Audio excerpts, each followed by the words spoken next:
ദേവദാസന്മാർക്കും ഞങ്ങളുടെ സ്നേഹവന്ദനത്തെ അറിയിക്കുന്നു. ഡോക്ടറോട് ചോദിക്കാമെന്ന തത്സമയ പരിപാടിയിലേക്ക് ഏവർക്കും സ്വാഗതം. ഇന്ന് ക്രിസ്തീയ ലോകം നേരിടുന്ന ആത്മീക അരിശുദ്ധാവസ്ഥയും ആത്മീക അധപതനത്തിനും വിവിധ തരത്തിലുള്ള ആത്മീക ഞരമ്പ് രോഗത്തിനും പ്രതിവിധി നിർദ്ദേശിക്കുന്ന ഒരു പരിപാടിയാണ് ആത്മീക വൈദ്യരോട് ചോദിക്കാമെന്ന തത്സമയ പരിപാടി.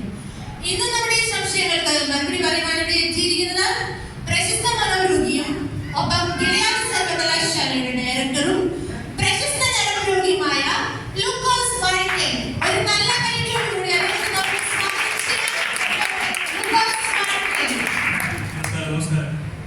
തുടർന്നുള്ള 10 മിനിറ്റ്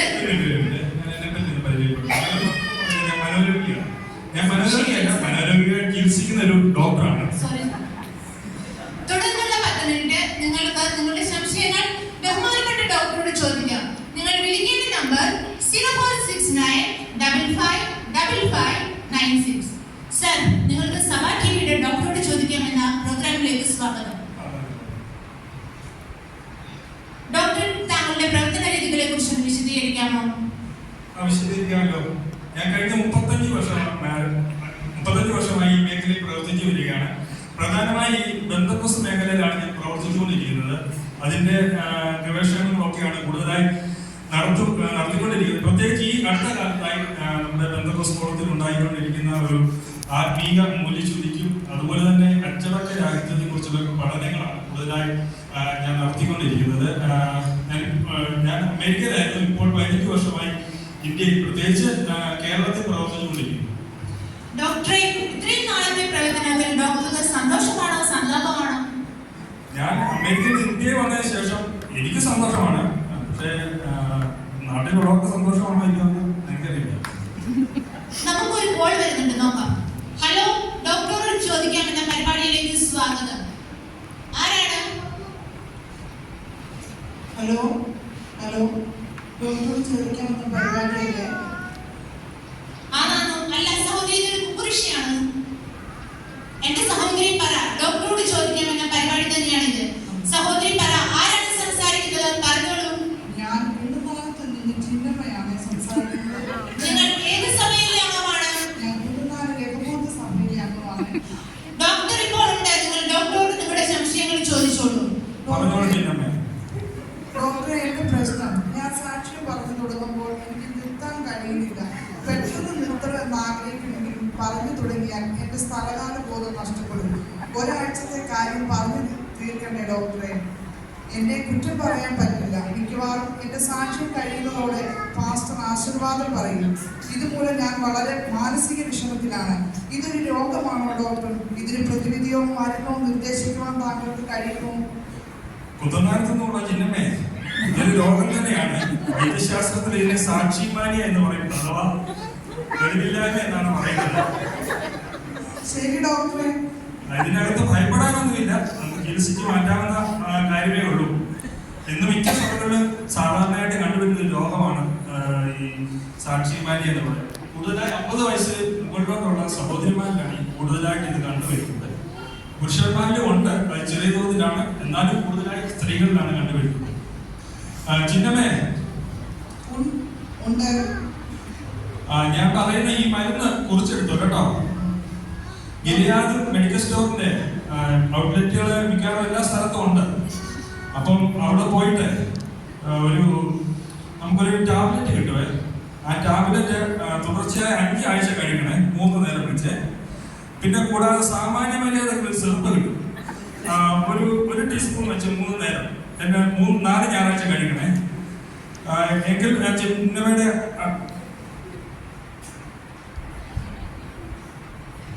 വളരെ നന്ദി ഡോക്ടറെ.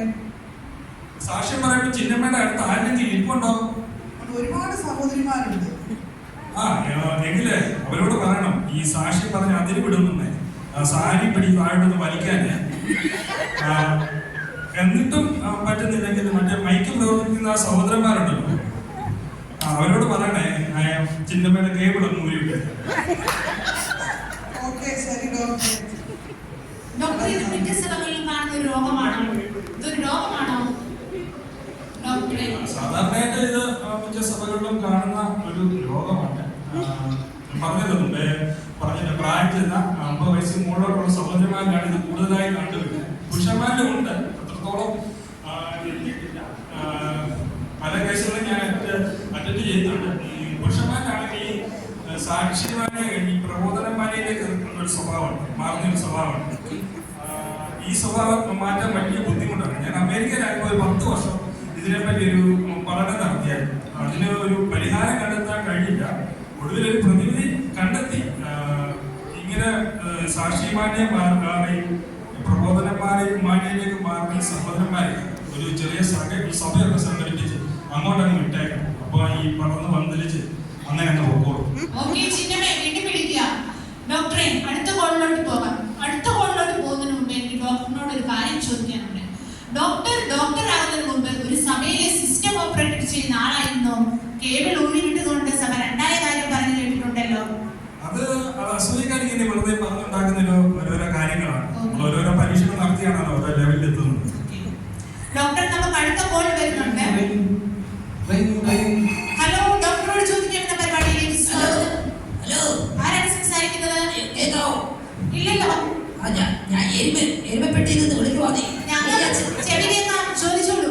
ഡോക്ടറുണ്ടോ? ഡോക്ടറുണ്ട്.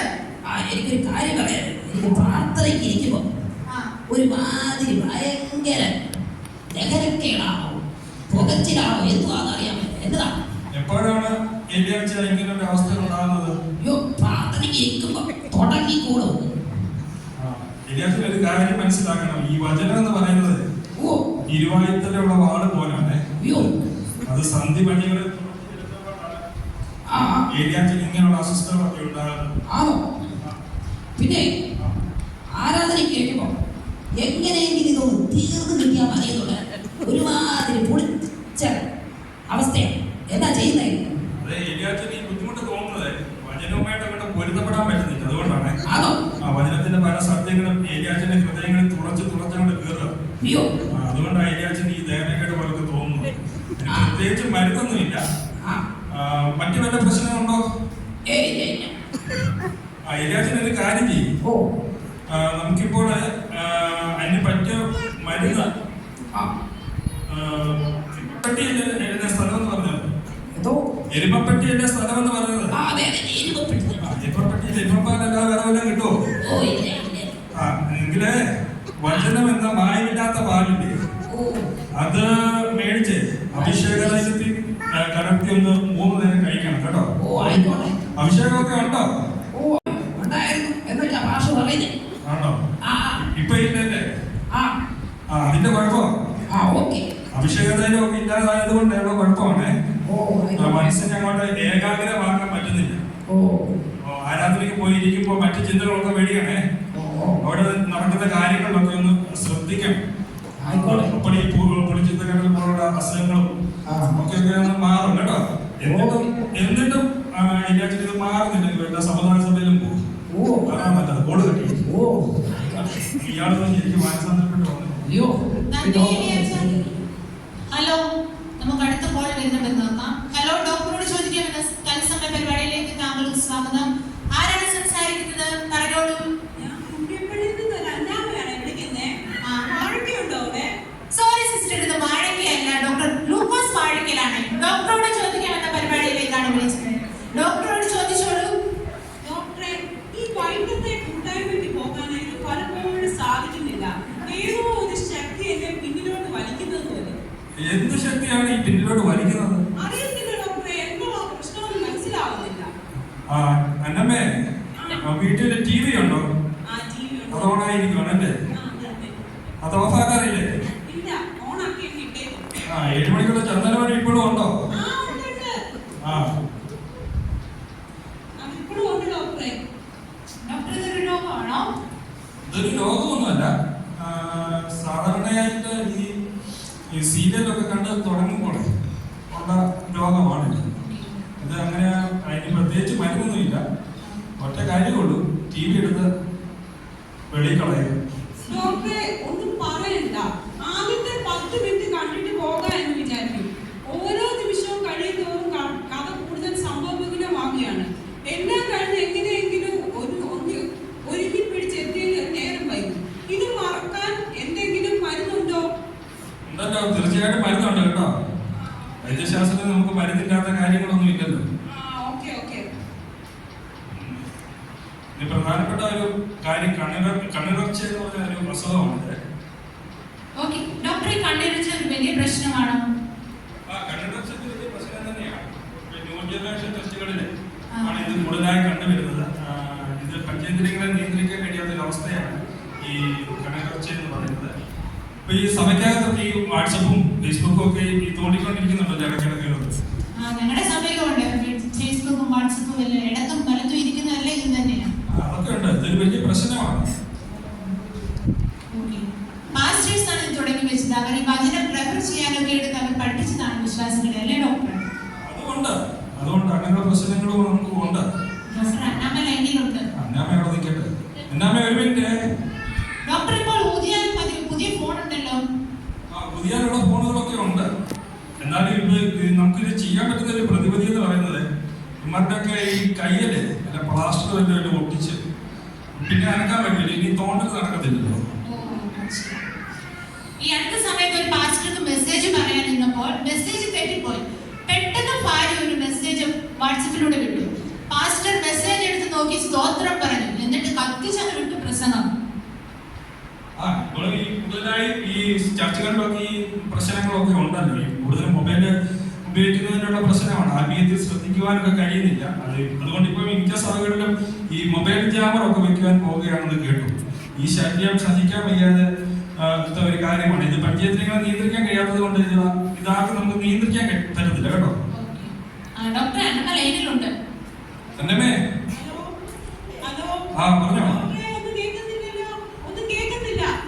അവരുടെ ടെലിഫോണിന് എന്ത് തകരാറുണ്ട്? ടെലിഫോണിന് തകരാറൊന്നുമില്ല. കള്ളക്ക് TV എടുത്ത് കളയാൻ പറ്റത്തില്ല. ഇതിനുള്ള അസുഖം. ഡോക്ടർ, നമുക്ക് അടുത്ത കോൾ വരുന്നുണ്ട് ഉണ്ടെന്ന് തോന്നുന്നു. ആരാണെന്ന് നോക്കാം. ഡോക്ടറോട് ചോദിക്കാമെന്ന തത്സമയ പരിപാടിയിലേക്ക് സ്വാഗതം. ഹലോ, ആരാണ് സംസാരിക്കുന്നത്? പറഞ്ഞോളൂ. ഹലോ ഹലോ ഹലോ പറഞ്ഞോളൂ. ഹലോ, ഞാൻ കവിയൂരിൽ നിന്ന് പൗലോസാണേ. ആണോ? പറഞ്ഞു പൗലോസ്. ഡോക്ടറുണ്ടോ? ഉണ്ട്, ഡോക്ടറാണ് സംസാരിക്കുന്നത്. ഡോക്ടറെ. പൗലോസ് ചായ, നിങ്ങളുടെ അസുഖം പറഞ്ഞാട്ടെ. ഡോക്ടറെ. പൗലോസ് എന്ത് ചെയ്യുകയാണ്? ഡോക്ടറെ, ഞാൻ എന്തും ചെയ്തു. അതിന്റെ പൗലോസ് അങ്ങനെ പറയുന്നത്? ഡോക്ടറെ, കഴിഞ്ഞ 5-6 മാസമായിട്ട് വേറെ കൂടിയില്ലാതിരിക്കുക. എന്തും ചെയ്യും. അങ്ങനെ ഒരു മാനസികാവസ്ഥയിലാണ്. അപ്പോൾ പൗലോസ് ഞാൻ വീണ്ടും വിളിക്കുകയാണ്. ഡോക്ടറെ, ഇതിന് വല്ല പരിഹാരമുണ്ടോ?